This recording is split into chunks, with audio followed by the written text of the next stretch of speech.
না, এটা তো একটা একটা মহল তো চাবে এটাকে ঘোলাটে করার জন্য, যে মানুষের একটা আকাঙ্ক্ষা যে নির্বাচিত জনপ্রতিনিধিদের মাধ্যমে তাদের প্রবলেম সলভ হবে, তাদের যত সমস্যা আছে তার সমাধান হবে, সেটা আমরা উপলব্ধি করি এবং বাংলাদেশের মানুষ তাকিয়ে আছে একটা নির্বাচনের জন্য। এবং আমরা আমরা এটা বিশ্বাস করি যে এই সরকার আমাদের সরকার, এই সরকার আমাদের আন্দোলনের সরকার, এই সরকার ছাত্র জনতার আন্দোলনের সরকার। এবং কিন্তু এই সরকার জনগণের সরকার, কিন্তু জনগণের দ্বারা ভোট দ্বারা নির্বাচিত সরকার। আমরা সবসময় চাই এই সরকারের পাশে আমরা ছিলাম, আমরা আগামীও থাকবো। এবং আমরা 7ই আগস্ট থেকে আরম্ভ করে আজকে পর্যন্ত প্রত্যেক জায়গায় বলে আসছি যে আপনারা একটা নির্বাচনী রোড ম্যাপ দিন। নির্বাচন অত্যন্ত গুরুত্বপূর্ণ। নির্বাচন ছাড়া আপনারা যে সংস্কারের কথা বলছেন, সংস্কার একটা চলমান প্রক্রিয়া, আমরাও সংস্কারের পক্ষে। তবে এটাও বাস্তব যে সংস্কার আপনারা করেন, কিন্তু বড় সংস্কার করতে হলে জনগণের ম্যান্ডেট ছাড়া সেই সংস্কার যদি হয় তাহলে সেই সংস্কার খুব কঠিন হবে না, খুব শক্তভাবে থাকবে না। আমরা আগেও বলেছি, এখনো বলেছি যে আমাদের সাথে একটা চার্টার হতে পারে, সনদ হতে পারে, একটা সাইন হতে পারে। বড় বড় সংস্কার এই বড় রাজনৈতিক দলগুলি আপাতত দিয়ে দিয়েছে।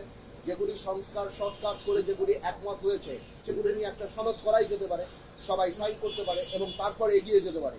কারণ জনসম্পৃক্ত কোনো সংস্কার আগামী সরকার যদি ছুড়ে ফেলে দেয় তাহলে জনগণ তাকে প্রত্যাখ্যান করবে।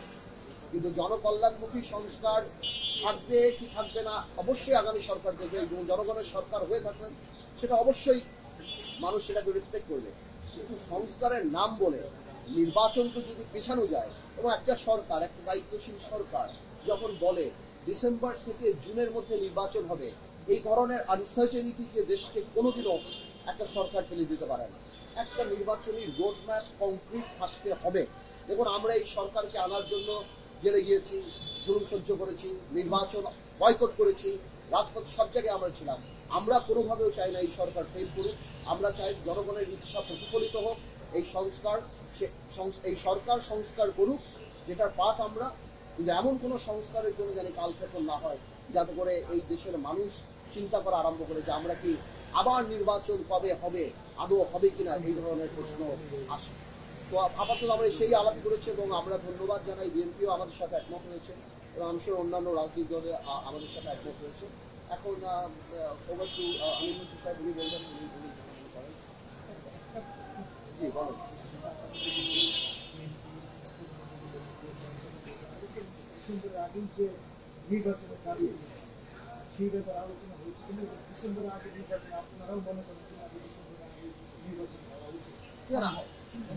ডিসেম্বর আগে তো অবশ্যই নির্বাচন করা সম্ভব, বিকজ মেজর পলিটিক্যাল পার্টিগুলি যে সংস্কারগুলি দিয়ে দিয়েছে, ওনারা শুধু এগুলি কাটশট করে তারা বলে দিবে যে কোন কোন ব্যাপারে ওনারা একমত হয়েছে, আর যেগুলিতে একমত হয়নি সেগুলি তো আর নেগোসিয়েশন করার সুযোগ নেই। সেগুলি যদি জনসম্মুখে বললেই পারে।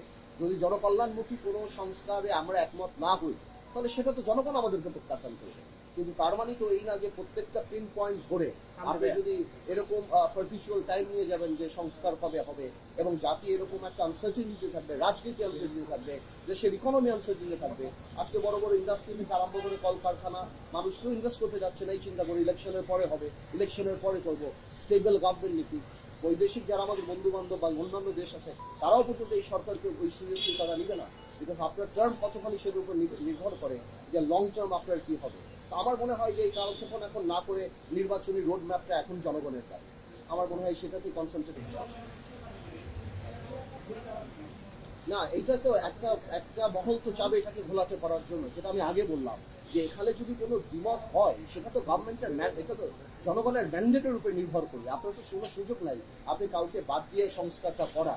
দ্বিমত তো থাকতেই পারে, প্রত্যেকটা রাজনৈতিক দল তার নিজস্ব মতামত থাকতে পারে, বাট আমাদের কথা হলো যেই সংস্কারগুলো সবাই একমত হয়েছে এবং বাকিগুলি যেগুলিতে একটা ন্যাশনাল সনদ নিয়ে বা একটা চার্টার করে নির্বাচনমুখী হয়ে গেলেই হয়। আপনি 50টা রাজনৈতিক দল 50টা ব্যাপারে অনেক কিছু অপিনিয়ন থাকতে পারে, তার উপরে ভিত্তি করে একমত হব ওই চিন্তা করে আপনি তো আর এই নির্বাচনকে পিছিয়ে নিতে পারেন না, বা আপনি এটাকে একটা ঘোলাটে পরিবেশ সৃষ্টি করতে পারেন না।